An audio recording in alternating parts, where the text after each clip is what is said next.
Once upon a time. Welcome to Grandma's story. ඔන්න දුවේ පුතේ අපි අද ඔයාලට කියලා දෙන්න යන්නේ.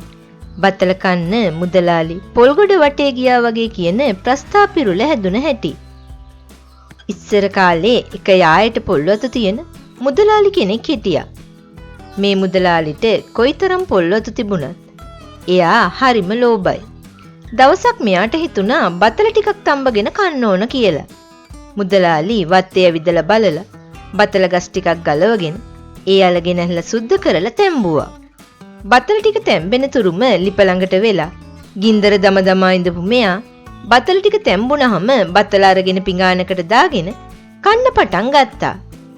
බත්තල කන්න හදනකොට තමයි මුදලාලිට මතක් වුණේ මේකට පොල් ටිකකුත් ගාගත්තනම් කොයිතරම් පංකාදුද කියලා. ඉතින් මෙහෙම හිතපු මුදලාලි පොල්වත්තට ගිහිල්ලා පොල්වත්තේ ගොඩ ගහලා තිබුණු පොල් ගොඩ ළඟට පාත් වෙලා අතේ බත්තල පිඟානක් තියාගෙන එක එක බත්තල කෑල්ල කන ගමම්ම පොල් ගොඩෙන් පොඩි පොල් ගෙඩියක් තෝරන්න පටන් ගත්තා. මොකද ලොකු පොල් ගෙඩියක් එතනින් ගත්තොත් මුදලාලිට පාඩු වෙනවනේ. ඉතින් මෙහෙම බත්තල කන අතරතුරේම මුදලාලි පොල් ගොඩේ තැනින් තැන තියෙන පුංචිම පොල් ගෙඩියක් හෙව්වා. මෙහෙම සෑහෙන වෙලාවක් පොල් ගොඩ වටේ ගියත් මුදලාලිට එතනින් පුංචි පොල් ගෙඩියක් හොයාගන්න නම් බැරි වුණා.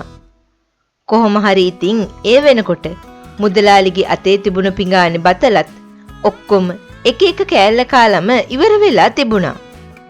ඉතින් මෙන්න මේ වගේ දුවේ පුතේ කවුරු හරි කෙනෙක් ලෝභකම වැඩිකමට ඕන කරන දේ ළඟ තියාගෙනත් ඒක පාවිච්චියට නොගෙන ඉන්න වෙලාවක අපි මේ බතල කන්න මුදලාලි පොල්ගොඩ වටේ ගියා වගේ කියන ප්‍රස්තාපිරුල යොදා ගන්නවා.